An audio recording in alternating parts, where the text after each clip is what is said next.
অহনা রুমজুড়ে একবার ওদিক যাচ্ছে, আবার একবার এই দিক। হাঁটাহাঁটি দেখে মালিহা বিরক্ত হয়ে বলল। বলার আগে মনে থাকে না, এখন এত চিন্তা করলে কি হবে? অহনা দাঁড়িয়ে গেল। চোখ গোল করে বলল। এরহা, তুই আমাকে একটু সান্ত্বনা দিবি তা না, উল্টাপাল্টা কথা বলছিস? মালিহা এবার হালকা কটাক্ষ করে বলল। কেন? তোর জামাই মরছে নাকি যে তোকে সান্ত্বনা দিব? আইতাছে তোর বয়ফ্রেন্ড, এতে তো তুই খুশি হবার কথা। ঠিক তখনই অহনার ফোনে মেসেজ আসার শব্দ বাজল।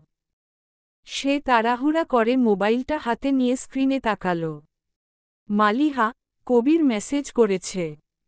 এখন আমি কি করব? মালিহা চোখ বন্ধ করে বিছানায় শুয়ে পড়ল। ক্লান্ত স্বরে বলল। কি বলছে শুনি তো? বলছে বাসার নিচে দাঁড়িয়ে আছে। আমি যদি না যাই নিচে তাহলে না দেখে যাবে না। মালিহা হালকা হাফ ছেড়ে বলল। এবার টেলা সামলা। অহনা দ্রুত রিপ্লাই টাইপ করতে করতে বলল। তুমি কি পাগল? এখন এত রাতে আমি বাইরে যাব? আসাম বাবা। তখনই কবির থেকে আরেকটা রিপ্লাই আসে। তুমি নিচে আসবা নাকি না, সেটা তোমার ব্যাপার।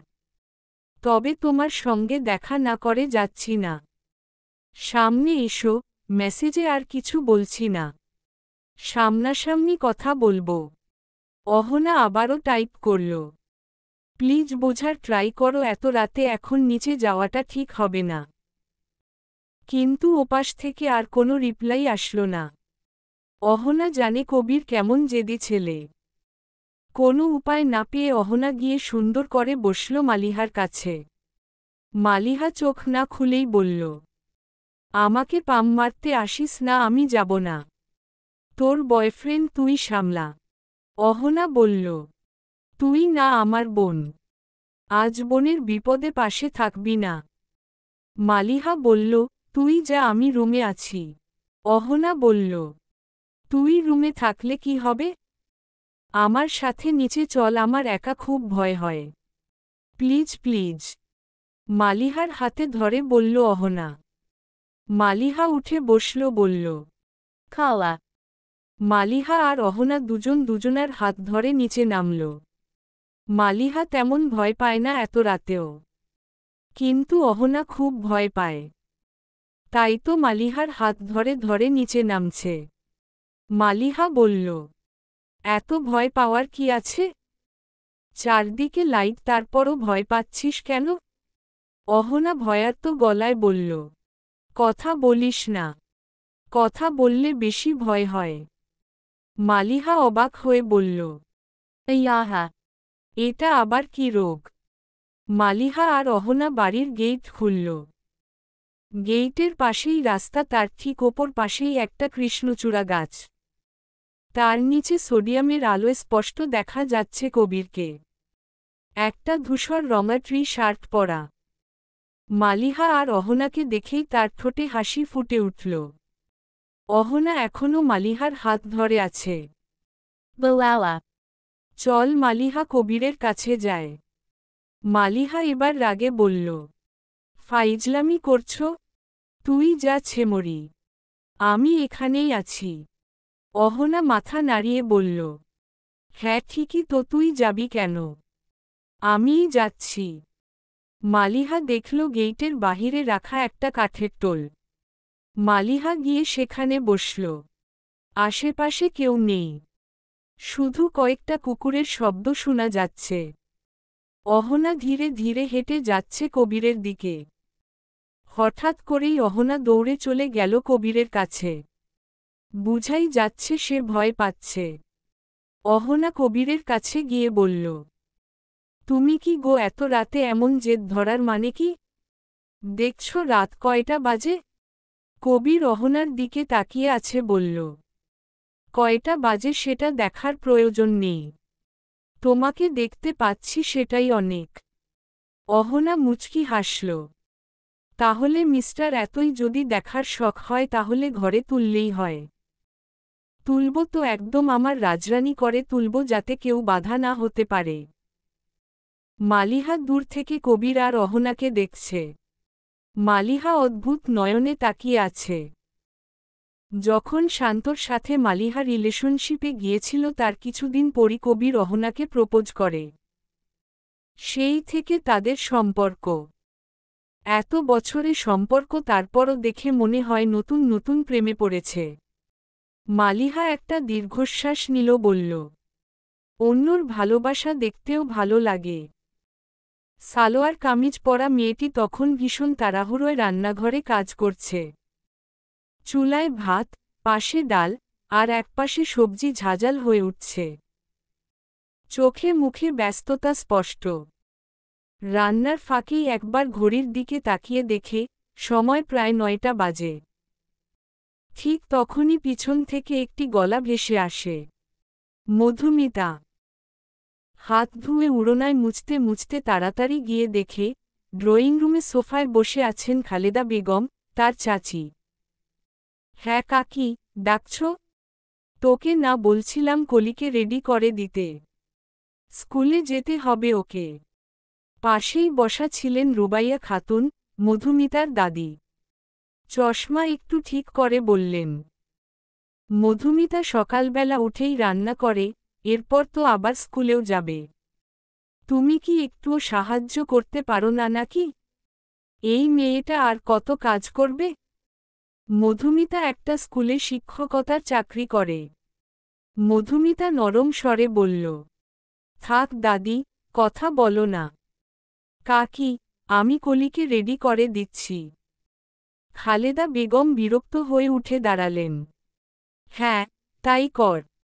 রুবাইয়া খাতুন ধীরে ধীরে উঠে বললেন, এত কিছু কেন সহ্য করিস? বাইরে কষ্ট করিস, ঘরেও করিস। একটা বিয়ে করে শান্তিতে সংসার কর। মধুমিতা হেসে বলল, সবার কপালে তো সব কিছু থাকে না দাদি। আর আমি না থাকলে এই সংসার কে সামলাবে? তোমাকে কে দেখবে? রুবাইয়া খাতুন একটু থেমে বললেন, এই সংসার তোকে কি দিচ্ছে বলতো? মধুমিতা আর কিছু না বলে রান্নাঘরের দিকে ফিরে গেল। তখনই ছোট্ট একটা কণ্ঠে পিছন থেকে ভেসে এল, আপু, আমি রেডি। আমাকে আর রেডি করে দিতে হবে না।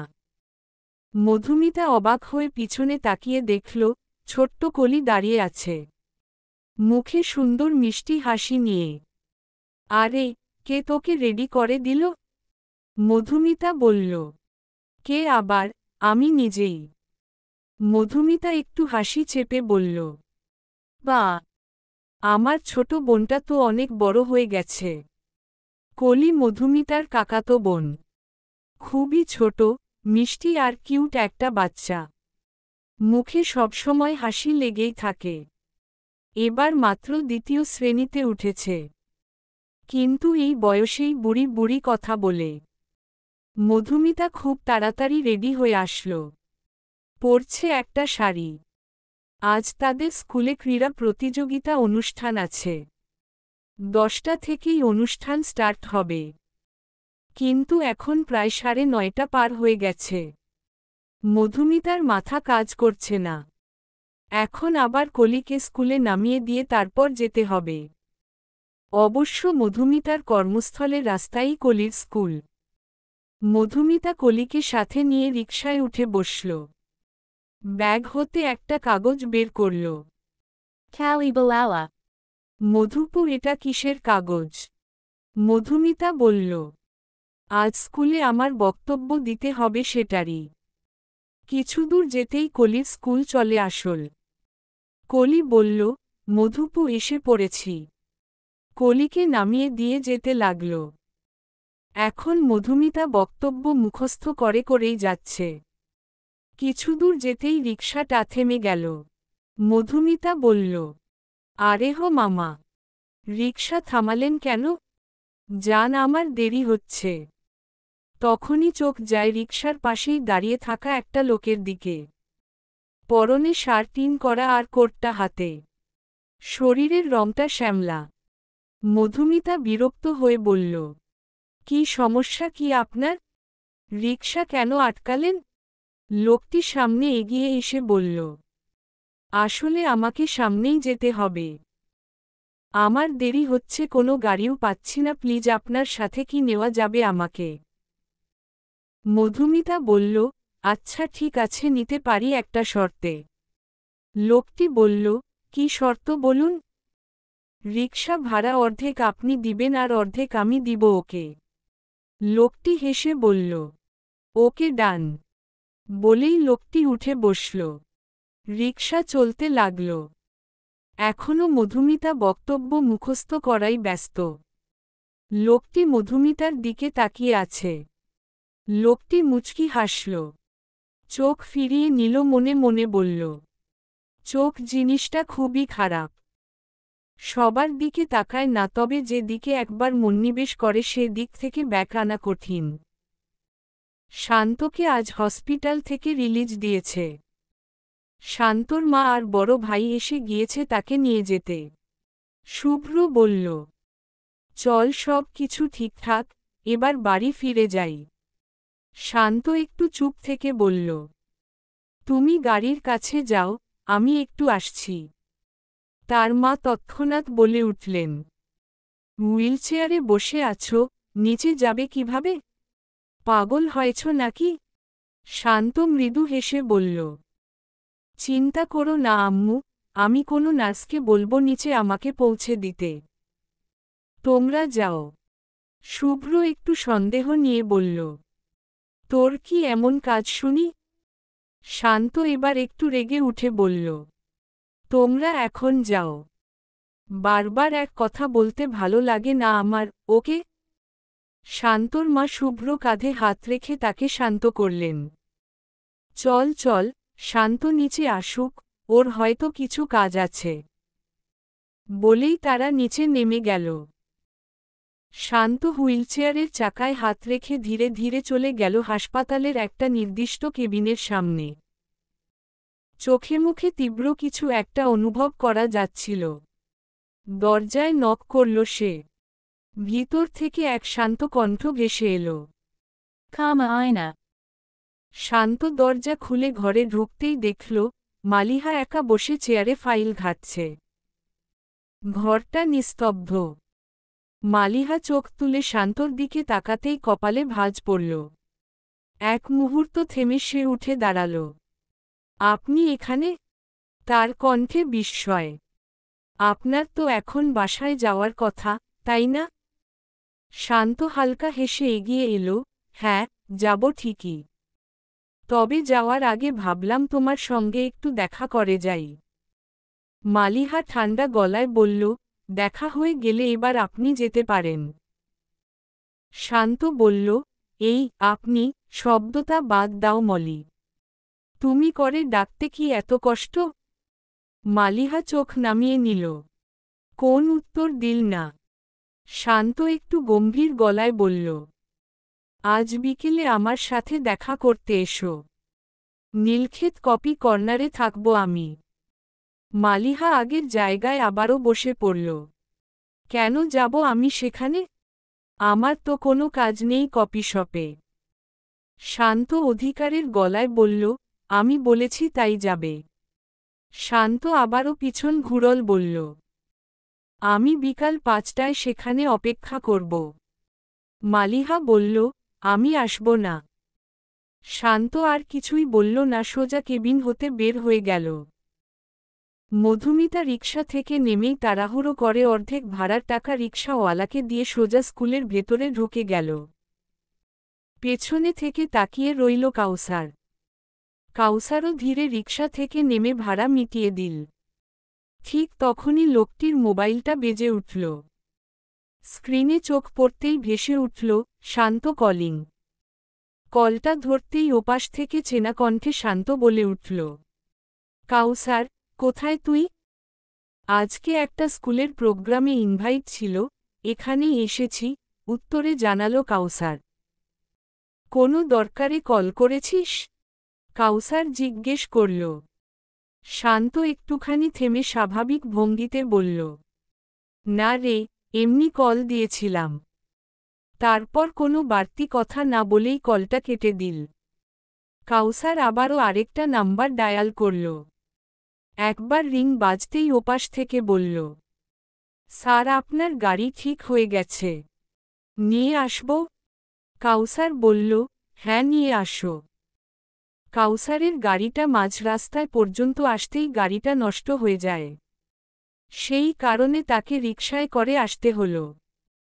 ভেতরে ঢুকতেই হাস্যোজ্জ্বল মুখে এগিয়ে এলেন স্কুলের প্রিন্সিপাল সাহেব। তিনি আন্তরিকভাবে হাত বাড়িয়ে বললেন, মিস্টার কাউসার, আমি ভাবতেই পারিনি আপনি আজ এখানে উপস্থিত হবেন। এটা আমাদের জন্য অনেক বড় পাওয়া। আপনাকে আন্তরিক শুভেচ্ছা ও ধন্যবাদ। কাউসার বিনীতভাবে মাথা ঝুঁকিয়ে হাত মেলালেন। ঠিক তখনই একটা কণ্ঠ যেন ভেতরটা ছুঁয়ে গেল। স্টেজের দিকে চোখ যেতেই সে থমকে দাঁড়াল। হ্যাঁ, ঠিক সেই মেয়েটি। রিকশায় হঠাৎ দেখা হওয়া সেই চঞ্চল চোখের অধিকারিণী এখন মাইক্রোফোন হাতে দাঁড়িয়ে বক্তব্য রাখছে আত্মবিশ্বাসী, স্পষ্ট উচ্চারণ, শব্দে শব্দে দৃঢ়তা। কাউসারের মনে হল পুরো অডিটোরিয়ামে আলো জ্বলে উঠেছে, শুধু তার দিকেই। তার ঠোঁটে একটু হাসি ফুটে উঠল। কাউসার স্টেজে উঠতেই মধুমিতার চোখ আটকে গেল তার দিকেই। মুহূর্তেই তার চেহারায় বিস্ময়ের ছাপ ফুটে উঠল। কপালের মাঝখানে ভাঁজ পড়ল, ঠোঁট খানিকটা ফাঁকা হয়ে রইল। যেন বিশ্বাস করতে পারছে না যা দেখছে, তা সত্যিই ঘটছে। পাশেই দাঁড়িয়ে থাকা সহকর্মী শিক্ষকের দিকে হঠাৎ ফিসফিস করে জিজ্ঞেস করল, উনি কে? শিক্ষকটি হালকা হাসি দিয়ে বললেন, উনি আজকের অনুষ্ঠানের চিফ গেস্ট, মি কাউসার। মধুমিতা থমকে গেল। মনের ভেতর এক প্রকার ঝড় বয়ে যাচ্ছে। নিজেই নিজেকে প্রশ্ন করল, কি অবাক কাণ্ড! এই লোকটার সাথেই তো আসার সময় গাড়িতে কথা হচ্ছিল, অথচ আমি জানতামই না। কফি স্পটটা আজ যেন একটু বেশিই সাজানো। চারদিকে টেবিল জুড়ে বসে আছে মানুষ। কারো সঙ্গে প্রিয়জন, কারো সঙ্গে বন্ধু। হাসি আড্ডা আর কাপের ধোয়া মিশে এক টুকরো উষ্ণতা ছড়িয়ে দিয়েছে। তবে বেশিরভাগ টেবিলেই বসে আছে প্রেমিক প্রেমিকারা। হাতের কাপে কফি, চোখে চোখ রাখা নীরব কথা। এই ভিড়ের মাঝেও শান্ত একা নিজের মতো করে একটা টেবিলে বসে আছে। সামনে রাখা একগুচ্ছ বেলিফুলের মালা। অনেক বছর পর বেলিফুল এনেছে। শেষ কবে কিনেছিল শুধু একটা মুখ মনে পড়ে শান্তর। কলেজের দিনগুলোতে প্রায় প্রতিদিনই মালিহার জন্য বেলিফুল কেনা হতো। তবে আজকের মালাটা কেনা না, নিজের হাতে বানানো। শান্তদের বাড়িতেই একটা বড় বেলিফুলের গাছ আছে, সেটাও শান্তই লাগিয়েছিল। সেই গাছের ফুল দিয়েই খুব যত্নে বানিয়েছে মালাটা নিজ হাতে। আজ যার জন্য বানিয়েছে সে কি মালাটা নিবে? সে প্রশ্নের উত্তর হয়তো শান্ত নিজেও জানে না। তবে মুখে এক ধরনের চাপা ভাবনা। এক টুকরো পুরনো আবেগ যেন আবার ফিরে আসছে ধীরে ধীরে। 5টার সময় আসার কথা ছিল মালিহার, কিন্তু এখন প্রায় 6টা বাজে। শান্ত ঘড়ির দিকে তাকিয়ে মুচকি হাসল। Balala. বাহরে আগে তো সাজতেন ওর আধা ঘন্টা দেরি হতো, কিন্তু আজ কেন দেরি করছে? আজ কি আমার জন্য সেজে আসবে? নিজে নিজে বলেই হুহু করে হেসে দিল শান্ত। হাসিটা একটু জোরেই হেসেছে। পাশের টেবিলে থাকা একটি কাপল অবাক চোখে তাকিয়ে আছে শান্তর দিকে, হয়তো মনে মনে পাগল বলেই আখ্যায়িত করেছে। শান্ত সে দিকে কোনো পাত্তা দিল না। মনে মনে শুধু বলল, মলিজান কি আসবে? ঘণ্টা পার হয়ে গেল কিন্তু মালিহা এখনও আসল না। সন্ধ্যার আজান দিয়ে ফেলেছে। ওয়েটার এসে কণ্ঠে একটু বিরক্তি নিয়ে বলল, স্যার, অনেকক্ষণ ধরে বসে আছেন, কিছু তো অর্ডার করুন। শান্ত ধীরে চোখ তুলে তাকালো ওয়েটারের দিকে। ভ্রু কুঁচকে গলায় বিরক্তির ছোঁয়া। আপনাকে তো কিছুক্ষণ আগেই টাকা দিয়েছি, এখন আবার কি প্রবলেম? ওয়েটার চুপ।